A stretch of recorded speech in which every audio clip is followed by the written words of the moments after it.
Chismis de Baklita!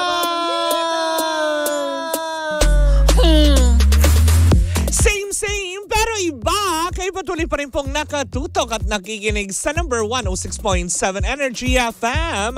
Pangga, wag mong sabihin radyo, sabihin mo Energy! Yan! At syempre sa kabubukas pa naman ng kanilang mga radyo at sa kagigising pa lamang. Of course, ang aking amiga na si Cathy Amos, ang Reyna ng Sydney. Hi, Mare! Ayan, nakatutok sa atin araw-araw yan. Isang magandang umaga sa inyo. Ako po si Kapitana Sisa. Sa ngalan ng aking partner na si Tita Cora, ito pa rin ang Baklita sa Woo Woo! Oy, diba? Tapos ang enerhiya mo, girl. Wednesday talaga. Parang hindi bumababa yung level ng enerhiya na nakakaloka. Nabalitaan mo lang yung tungkol sa Tweety Bird. Nagagaganyan ka. Eh, iba talaga, diba? Kapag ang usapan ay Tweety Bird, buhay ang lahat.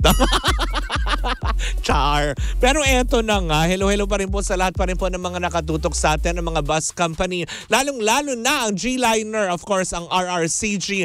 Hello po sa inyong lahat dyan. Ayan, batiin din natin ang mga taga-Victory Liner dyan sa may Cubao. Hello po sa inyong lahat. Magandang umaga sa inyong lahat. Siyempre, isama na rin natin ang mga taga-Raymond Bus Line.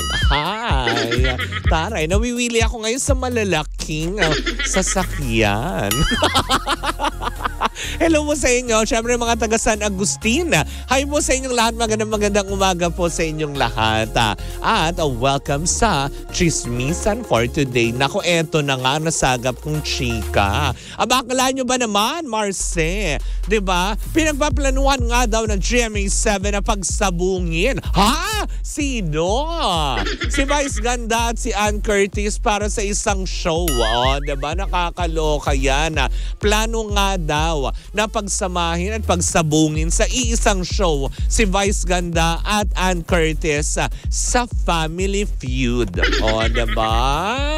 Kasi nga naman daw pinag-iisipan daw na i-guest daw ang Showtime host pero magkalaban sila sa gagawing episode ng Family Feud doon, diba? Ang mag-Showtime, maghihiwalay ang Team Vice Ganda at Team Ann Curtis na nakakaloka yun, diba? Pero, hindi nga daw matutuloy supposedly ang chismis natin na sagap ay dapat sa pagbubukas ng Oktubre sa pagbabalik ng Family Feud ng nag-iisang primetime king na si Ding Dong Dantes on GMA7 ay ito dapat first week na October nakaschedule dapat ang Showtime host si Meme Vice at Ann Curtis para maglaban sa Family Feud. Kaya lang, eto na nga, pakinggan mong maigi. Hindi nga daw matutuloy kasi nga nagkaroon ng conflict sa schedule. Diba? Nakakaloka ito. Alam naman natin na very busy ngayon si Meme Vice at si Ann Curtis. Medyo busy din. May pinagkakaabalahan, hindi ba? Na nakakaloka yun. Kaya nga naman, ang dapat sana'y nakaschedule na pagtutuos nilang dalawa sa Family Feud itong first week ng October ay iba-postpone pero i-reschedule siya. Hahanapan daw ng magandang date para daw tumugma ang schedule ni Ann Curtis at Meme Vice nang makapaglaro at makapag-promote din, of course, sa naturang show. Diba? Hindi naman din lingid sa kaalaman ng lahat na sinabi mismo ni Vice Ganda na willing siyang tumalon. Tumalon talaga. Hindi ba tumakbo na lang muna? Ganon.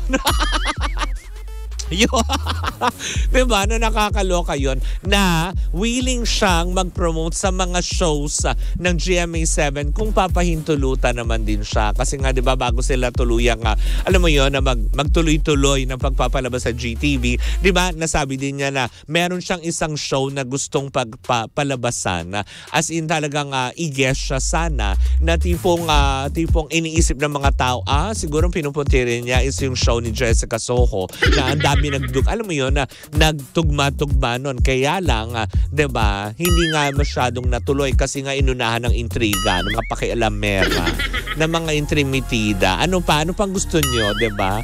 Ang tawag doon, diba, Lindsay, is adjective. Ang taray, diba? Yung mga intrimitida, pakialamera, that's adjective, diba? Anong adjective sa Tagalog, Lindsay? Comment down below. Ano nga ba yun? Halata talagang, alam mo yun, nag-aaral naman din ako ng Pilipino, pero alam mo yun, most of the time kasi, nakikipagtsikahan ako habang nagle-leksyon. O aminado naman ako, diba? O sinong ano dyan, hindi alam mo yun, nakikipagdaldalan kapag may klase, diba? Pwera na lang yung mga ating mga valedictorian. Pero syempre ako, aminado naman din ako, hindi ako masyadong nakatuon sa, alam mo yun, sa paksa ng aking guro. Mas nakatuon ang aking atensyon sa paksa ng aming pagchichikahan ng aming kaklase kung sino yung dadautin namin. Yung chismis pa din, di ba, na nakakaloka. No wonder, napunta ako dito sa Baclid. Ang hiling sa chismis. Pero yun na nga, hindi ba? As in talagang kahit papaano is nagtutuloy-tuloy na ayon sa plano naman din ng GMA7 to promote. Ayan. Ni-research talaga ni Lindsay. Ang tawag dyan ay, sabihin mo na hindi ko makita, pang-uri. Bulag ako, day. Alam mo naman, wala. Pang-uri pala ang Tagalog ng, adjective. In fairness, ang galing talaga. Salamat, Google. Diba na nakakaloka? Bakit? At least ako, aminado naman ako na hindi ako nagagaling-galingan. Hindi mo katulad ng iba dyan. Hoy! Hindi ka magpaparinig na kung sino man. Pero yun na nga, diba? So, antabayanan. At least may magandang balita pa din na antabayanan natin na posible nga daw na, alam mo yun, na sakaling matuloy nga yung naka-schedule na pag-guest ng Showtime host sa Family Feud ay antabayanan na rin, of course, ng ilang mga kapuso fanatics, of course, sa kapamilya fanatics, diba? Anyways, diba? Magandang balita yan. Syempre, dyan na po natatapos ang ating chikahan on a Wednesday morning na syempre maraming salamat pa rin po sa lahat ng umantabay sa atin at huwag niyo po kakalimutan yung ating Super October promo. Ayan, araw-araw kayo makikinig dahil next week Oktubre na. Diba na nakakaloka? Every day may 1,000 pesos na ipamimigay ang Energy FM in line with our 25th anniversary ng Energy. Wag ka magtatatawa, totoo yan. Diba? Yan, 25th anniversary, that's the reason why we're giving away cash prizes sa lahat ng aming mga masugid na taga-subaybay at parating nakatutok sa Energy FM bilang pasasalamat po namin sa walang sawa ninyong suporta sa amin, mga pangga. Maraming salamat po. Muli po ako po si Kapitana Sisa sa ngalan ng aking partner na si Tita Cora. Ito pa rin ang Baklitas! Woo! Woo! At tuloy-tuloy pa rin po ang ating tugtugan. Siyempre dito po lamang yan sa number 106.7 Energy FM. Pangga, wag mong sabihin radyo, sabihin mo Energy! Bye!